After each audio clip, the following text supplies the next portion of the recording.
Buenos días, mi nombre es Virginia Bustamante Seijo y a continuación les voy a hablar sobre mi experiencia como estudiante a distancia. Para estudiar a distancia de una manera exitosa se necesita de disciplina e interés por aprender. Conforme vaya hablando, voy a explicar qué hizo que deduciera esto. Al principio, mi experiencia como estudiante a distancia fue como todo proceso de adaptación, es decir, complicado, difícil, con la idea que no lograría aprender lo que el trimestre proponía.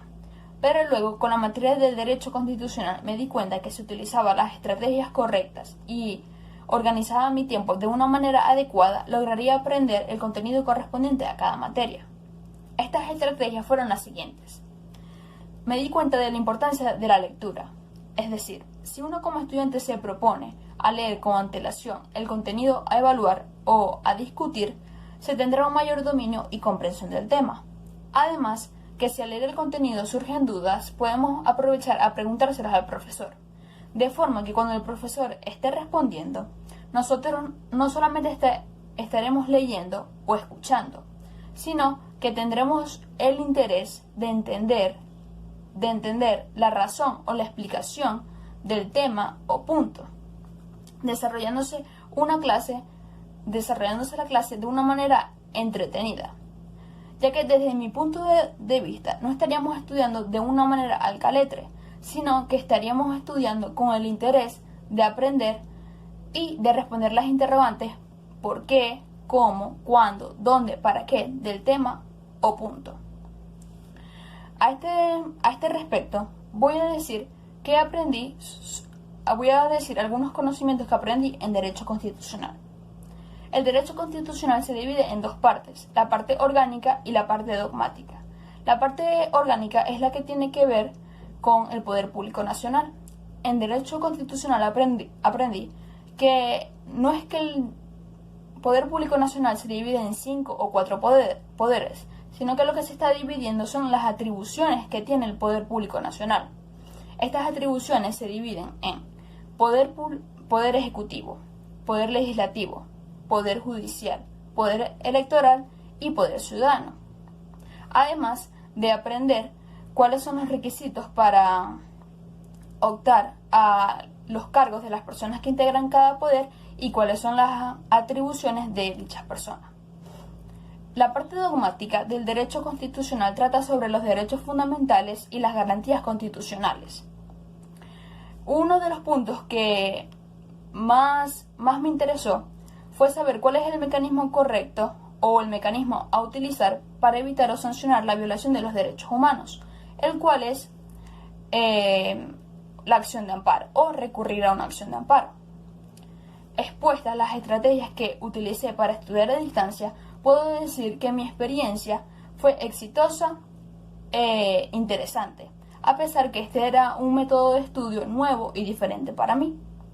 Además, debo resaltar que las estrategias anteriormente mencionadas son exclusivamente para utilizar en materias teóricas, las cuales fueron las que me correspondían ver este trimestre, a excepción de la materia ofimática jurídica, la cual es una materia teórico-práctica. En lo personal considero que es una materia mayormente práctica. Dicho esto, ahora les voy a hablar sobre mi experiencia como estudiante a distancia, específicamente en la materia ofimática jurídica. Puedo decir que la materia ofimática jurídica fue una cátedra colmada de exigencias, pero cumplió su propósito, el cual es que el alumno adquiriera y aprendiera los conocimientos suministrados. Además, puedo decir que cursar ofimática jurídica con el profesor Dagoberto me brindó conocimientos que no solamente me servirán en el presente, sino que también me servirán en el futuro. Explicando esto mejor, quiero decir que los conocimientos adquiridos en ofimática jurídica, los conocimientos y destrezas adquiridos en ofimática jurídica, no solo me servirán a nivel universitario, sino que también me servirán a nivel laboral. Ahora les voy a hablar sobre algunos de los conocimientos adquiridos en ofimática jurídica. Ofimática jurídica consiste en aprender todo lo relacionado con el formato Word, el formato Excel y el formato PowerPoint. En el formato Word aprendí cómo aplicar las normas de papel sellado y las normas URBE para la elaboración de trabajos. considero que aprender las normas papel sellado fue un conocimiento muy importante, ya que estas consisten en los parámetros para poder transcribir un documento, ya sea un contrato de compra-venta, un contrato de arrendamiento, una acta constitutiva o cualquier otro tipo de documento.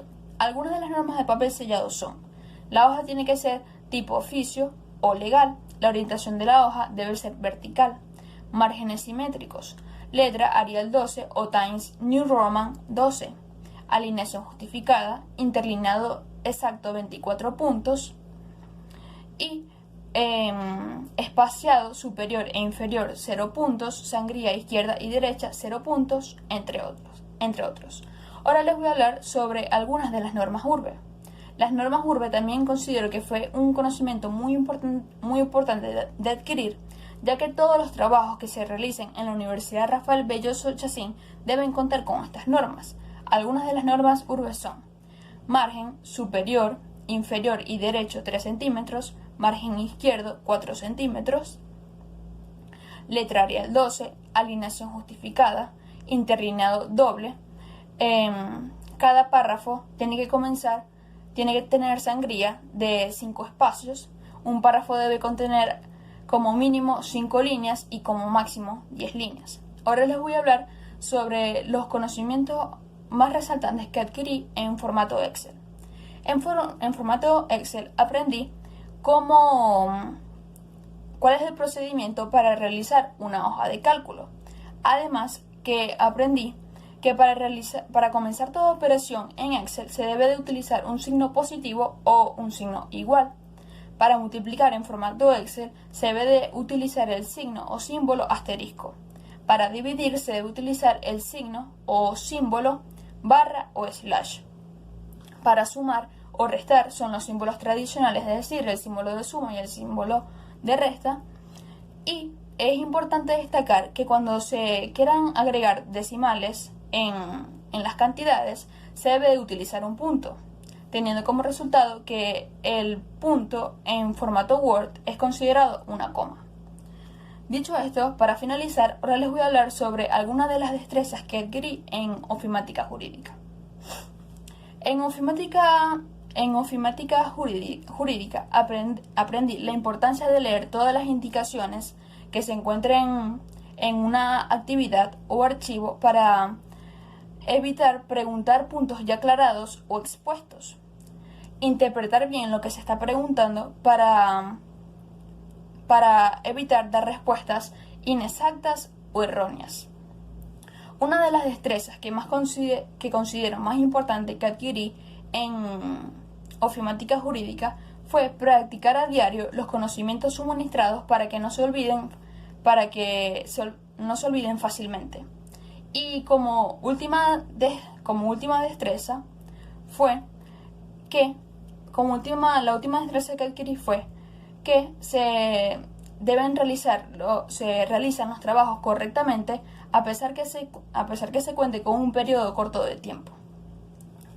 Dicho todo esto, puedo decir que mi experiencia que ofimática jurídica fue una de las materias que más me costó en todo el trimestre, pero